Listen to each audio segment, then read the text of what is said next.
Part 9, Lizzie, reading now. I was in the hall, sitting just to the left of Josh when the door opened to her room. The glimpse I saw of her before she was locked inside by a rush of doctors was enough to make me put my head in my hands and cry.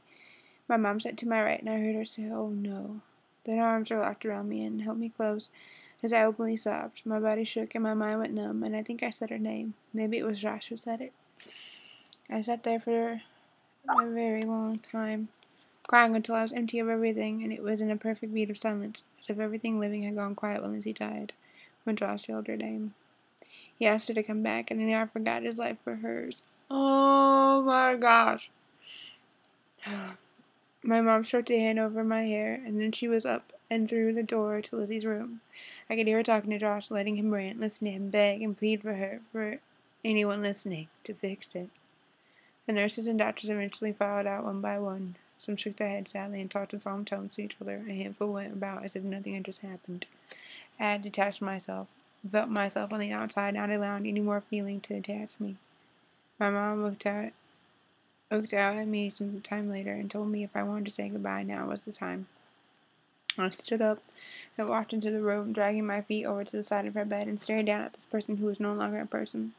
This body that was just a shell. Her face was smooth, her eyes closed. Her lips were neither smiling nor frowning. I reached out to touch her, barely registering Josh sitting in a corner of the room consoling her parents even as he cried. Aww. I ran one index finger across her pale cheek, the skin still warm. I stared down at her, waiting for her to open an eye and say, "Gotcha." I waited for a very long time for her to stop whatever game she was playing. It wasn't until Josh stood beside me and put an arm around me and said, "Connor." His voice hoarse and broken, but everything I had put aside came rushing back to me, and I collapsed forward, my arms going around her very still body and hugging her to me as I said her name. Just let me go and sit back with a hand on my shoulder, just resting it there, offering support.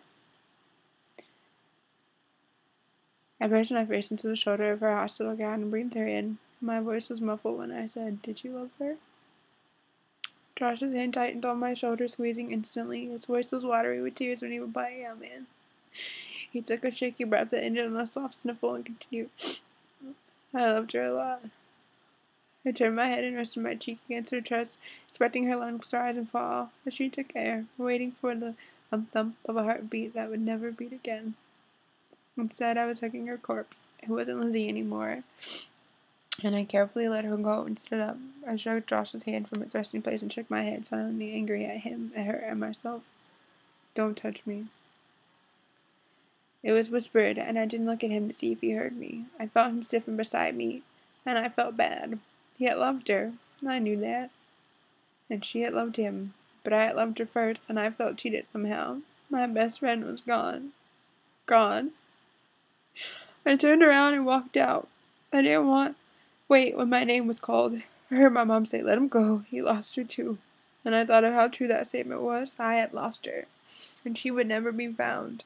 3 days later, I had started to accept it. Lizzie was dead. Gone. Never coming back. Every night since that fateful day, I had made my way to the lake and sat at the end of the dock. I expected to feel the pressure of her chin resting on my shoulder, or her cheek leaning against my arm. Sometimes, she'd lay on the very edge of the pier and put her hand on my lap. I imagined her hair spread out and bellowing in the wind as she told me about all the places she was going after college.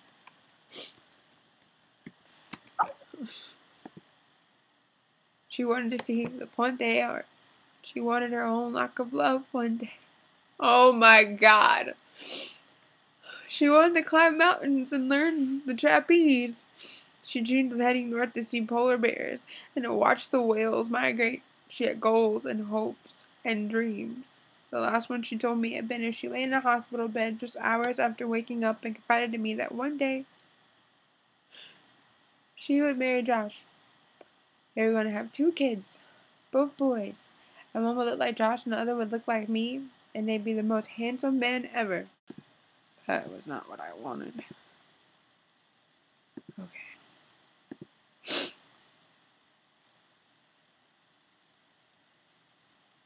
But that was all it was. All they were. Just dreams. Nearly a week passed and I listened from my room as Josh said, "I'm doing it. I'm not asking permission. I'm telling you out of courtesy. Joshua Ryan Hutcherson, if you come home with a tattoo, so help me. What? His voice broke as he yelled at the top of his lungs. What could you possibly do to me?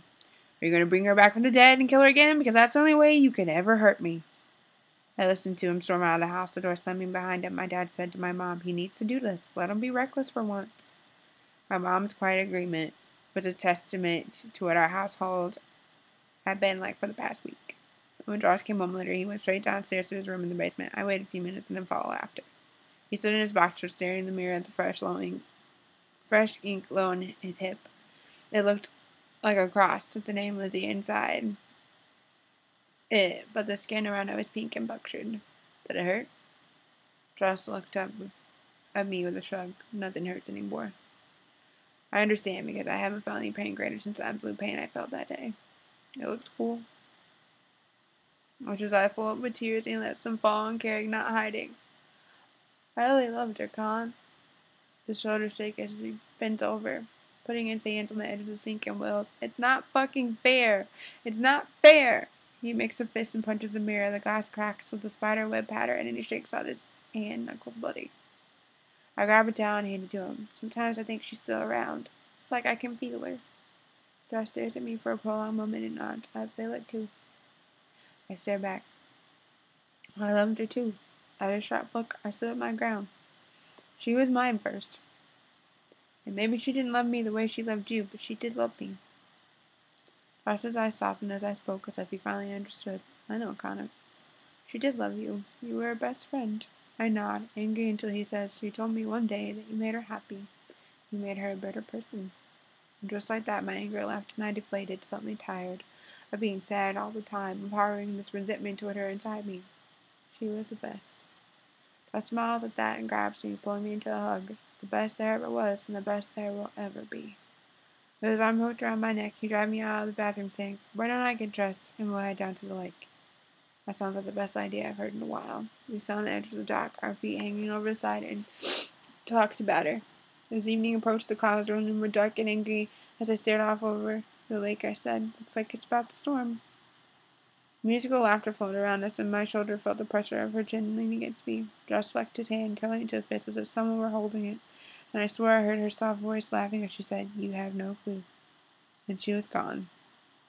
We stared at each other in awe. Neither of us spoke at that moment. We didn't pretend it never happened, but we also didn't revisit it. Not 2 years had passed. Half a decade later, in the spring of 2013, Josh called me. His voice stays. Remember at the lake what you said right before? I knew what he meant without him saying her name. I repeated word for word. Looks like it's about to storm. His Bolshevik tail had me sitting up a little straighter from the couch where I was tuned into Xbox Live. Why? What's going on? Everything, Connor. My whole life just became clear. I laugh as he tells me about her. His excitement is catching him. When he hung up hours later, I can feel her in the room with me. She's like a blanket of warmth that spreads throughout my body, never gone, never forgotten. Constant reminder that sometimes bad things happen to good people, and that everything happens for a reason. Oh my God. Really? And that's how you end it. Oh my gosh. It was so cute. And their little spirit was there with them at the lake. That makes me a little happier. My heart's so broken though. Miss Lizzie's gone. Oh my God. Okay. Well, that was part 8, guys. And, yeah. That just happened. I don't even know what to say to that at all. Other than